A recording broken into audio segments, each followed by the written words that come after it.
बोलिए भारत माता की।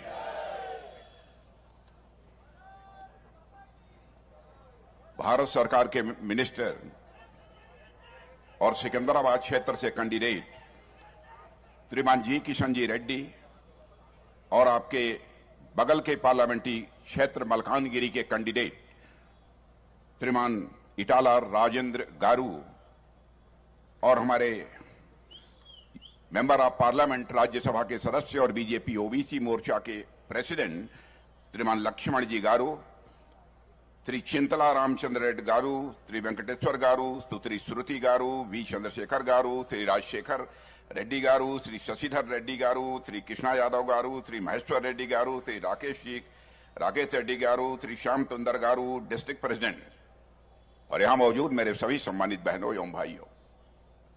मेरे बहनों भाइयों, आज आपके बीच में आया हूं तो जी किशन रेड्डी को अपनी हार्दिक शुभकामनाएं देने के लिए आप सभी के बीच में आया हूं। जब मैं युवा मोर्चे का राष्ट्रीय अध्यक्ष था तो हमारी उस टीम में हमारे जी किशन रेड्डी मंत्री के रूप में भूमिका निभा रहे थे और बहुत ही प्रभावी भूमिका निभा रहे थे। भारत सरकार में मंत्री रहते हुए जिस तरीके से जी किशन रेड्डी ने अपनी जिम्मेदारी को निभाया है उससे आप सभी अच्छी तरह परिचित हैं।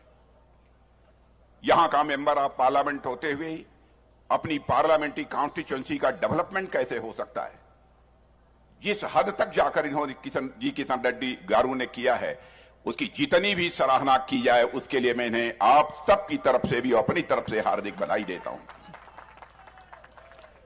जी किशन रेड्डी का यह कैरेक्टर है कि आपने देखा होगा लंबे समय तक पॉलिटिकल लाइफ में रहने के बावजूद इनका कोई पॉलिटिकल अपोनेंट, कोई विरोधी क्यों न हो, हमारे जी किशन रेड्डी के ऊपर उंगली उठाकर नहीं कह सकता कि एक भी करप्शन का कोई चार्ज हो। मेरे बहनों भाइयों, भारतीय जनता पार्टी का जहां तक प्रश्न है, हम राजनीति केवल गवर्नमेंट बनाने के लिए नहीं करते हैं, हम राजनीति यदि करते हैं तो नेशन बिल्डिंग के लिए राजनीति करने वाले हम सब सारे लोग हैं। और जहां तक तेलंगाना का प्रश्न है, मैं जानता हूं यह गेटवे ऑफ साउथ इंडिया है। तेलंगाना राज्य जो बना है इसका श्रेय केवल बीआरएस को नहीं है। मैं जानता हूं सैकड़ों लोगों ने तेलंगाना राज्य बनाने के लिए अपना बलिदान दिया है, अपने प्राणों को न्यौछावर किया है। उसके बाद यहां पर बीआरएस की गवर्नमेंट बनी है और बीआरएस ने जिस तरीके से उस गवर्नमेंट ने करप्शन को बढ़ावा दिया है, जनता की गाढ़ी कमाई को लूटा है। बहनों भाइयों, जिन लोगों ने तेलंगाना राज्य बनाने के लिए बलिदान दिया है उनकी आत्मा उन्हें कभी माफ नहीं करेगी। क्या कारण है? कांग्रेस हो, भारतीय ये बीआरएस हो, ये लोग जब गवर्नमेंट बनाते हैं इन लोगों के ऊपर करप्शन के चार्जेज लग जाते हैं। कांग्रेस के बारे में भी आपने देखा होगा, जब जब सेंटर में कांग्रेस की गवर्नमेंट बनी है उन लोगों के ऊपर करप्शन के सीरियस चार्जेज लगे, यहां तक कि उनके मिनिस्टर्स को भी जेल की हवा खानी पड़ी है। लेकिन चाहे हमारे आदरणीय अटल बिहारी वाजपेयी जी की सरकार रही हो, चाहे आज मोदी जी की सरकार है, भारत नहीं कोई दुनिया का कोई भी व्यक्ति उंगली उठाकर नहीं कह सकता कि हमारी बीजेपी लेड गवर्नमेंट के ऊपर एक भी करप्शन का चार्ज हो। गवर्नमेंट कैसे चलाई जाती है, गवर्नमेंट कैसे चलाई जाती है, इसकी कला यदि किसी को आती है तो भारतीय जनता पार्टी को आती है। बहनों भाइयों, हमारे मोदी जी के नेतृत्व में हमारा देश कितनी तेजी के साथ आगे बढ़ रहा है।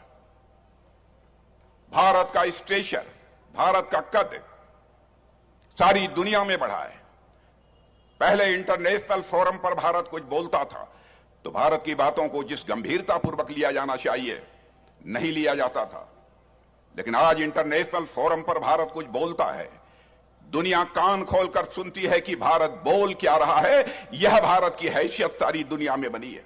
ఇప్పుడు ఆపరేషన్ లేకుండానే మోకాళ్లకు ప్లాస్మా ట్రీట్మెంట్, మీ ఆర్థోపెడిక్ సమస్యలన్నిటికీ రోబోటిక్ టెక్నాలజీ ద్వారా తక్కువ ఖర్చుతో శాశ్వత పరిష్కారం, ఫ్రీ కన్సల్టేషన్, ప్రతి ట్రీట్మెంట్ పై 20% డిస్కౌంట్. ఈ ఆఫర్ కొద్ది రోజులు మాత్రమే, త్వరపడండి. V9 hospitals 9281465842